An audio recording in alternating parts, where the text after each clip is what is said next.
Hello students, welcome to my channel. আজকের যে প্রশ্নটি দিয়েছি সেটি দর্শনের বাঁকুড়া বিশ্ববিদ্যালয়ের 4th সেমিস্টারের মাইনরের প্রশ্ন। এই প্রশ্নটি প্রথম থেকে শেষ পর্যন্ত দেখার সাথে সাথে আমার চ্যানেলে নতুন হয়ে থাকলে চ্যানেলটিকে সাবস্ক্রাইব করে দিও, সেই সঙ্গে অল নোটিফিকেশানটি অন করে রেখো। আর আরও যদি অন্য কোনো প্রশ্ন বা তাদের উত্তর প্রয়োজন হয় তাহলে আমাকে কমেন্ট বক্সে জানিও, আমি যথাসাধ্য তোমাদের দেবার চেষ্টা করব। আজকের প্রশ্ন হলো মিলের উপযোগবাদ আলোচনা করো। উত্তর দেখো, কান্টের কর্তব্যবাদের বিপরীত হলো মিলের উপযোগবাদ।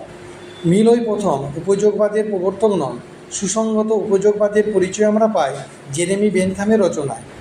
বেনথাম বলেন, সর্বাধিক মানুষের সর্বাধিক পরিমাণ সুখের উপযোগী যে কাজ তাই ভালো, তাই ব্যাখ্যা। মিল মনে প্রাণে এই তত্ত্ব গ্রহণ করেন, কিন্তু এই মতবাদের কিছু ত্রুটি মিল মেনে নিতে পারেননি। মিল সুখের পরিমাণগত পার্থক্যের সাথে সুখের গুণগত পার্থক্য বহির্নিয়ন্ত্রণের সাথে বিবেকের নিয়ন্ত্রণ স্বীকার করে বেনথামের তত্ত্বকে মার্জিত উন্নত করেন। মিল তার বিখ্যাত ইউটিলিটেরিয়ানিজম নামক গ্রন্থের হোয়াট ইজ দ্য ইউটিলিটেরিয়ানিজম ইজ নামক দ্বিতীয় অধ্যায়ে তার উপযোগ তত্ত্বকে উপস্থাপিত করেছেন। মিল বলেন যে বন্ধ যতটা মাত্রায় বা অনুপাতে সুখ সৃষ্টি সহায়ক বা আনন্দ সৃষ্টি প্রবণ, সে কাজ ততটা মাত্রায় বা পরিমাণে সঠিক বা ব্যাখ্যা। বিপরীতে যে কাজ যতটা মাত্রায় বা অনুপাতে বা পরিমাণে সুখ উৎপাদক সহায়ক বা দুঃখ উৎপাদন প্রবণ, সেই কাজ ততটা মাত্রায় বা পরিমাণে বা অনুপাতে বেঠিক বা অন্যাক্ষক।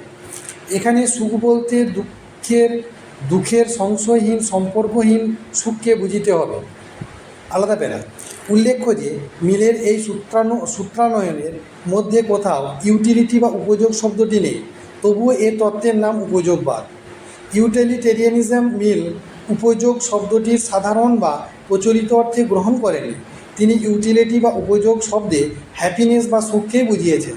অর্থাৎ তার কাছে সুখ, আনন্দ, উপযোগ সমার্থক, অর্থাৎ আনন্দ সৃষ্টি প্রবণতা রূপ উপযোগিতায় মিলের মতে কোনো কাজের ন্যায্যতা বিচারের মানদণ্ড। বেনথাম যেখানে কেবল সুখের পরিমাণগত পার্থক্যের কথা বলেছেন, মিল সেখানে সুখের গুণগত পার্থক্য স্বীকার করে বলেছেন মানুষের কাছে একটি সন্তুষ্ট শূকরছানা হওয়া অপেক্ষা একজন অসন্তুষ্ট মানুষ হওয়া অনেক বেশি কাম্য। একজন সন্তুষ্ট নির্বোধ ব্যক্তি হওয়া অপেক্ষা অসন্তুষ্ট সক্রেটিস হওয়া অনেক বেশি কাম্য। মিল উচ্চতর সুখ বলতে অবশ্য উচ্চতর হৃদয়বৃত্তি তথা মানসিক সুখকে বুঝিয়েছে। এই উচ্চতর সুখের পরিমাণ প্রসঙ্গে মিল বলেন, দুটি সুখের মধ্যে যদি একটি সুখ এমন হয় যা পছন্দ করতে নৈতিক বাধ্যবাধকতার অনুভূতি উল্লেখ না করেও উভয়ের সম্পর্ক অবহিত সবই বা প্রায় সবাই একটি সুখের প্রতি সুনির্দিষ্ট অগ্রাধিকার দিয়ে থাকেন, তাহলে সেটাই হবে অধিকতর কাম্য সুখ। পরের পয়েন্ট, ইউটিলিটেরিয়ানিজম গ্রন্থের 4th অধ্যায়ে উপযোগবাদের সমর্থনে মিল কিছু যুক্তি দেখিয়েছেন। এখানে তিনি একটি বিশেষ সিদ্ধান্ত প্রতিষ্ঠায় আগ্রহী। সিদ্ধান্তটি হলো সর্বজনীন আনন্দই নৈতিকতার একমাত্র মানদণ্ড। এই সিদ্ধান্তে উপনীত হওয়ার আগে মিল প্রমাণ করেছেন যে প্রতিটি ব্যক্তির আনন্দ তার নিজের কাছে ভালো।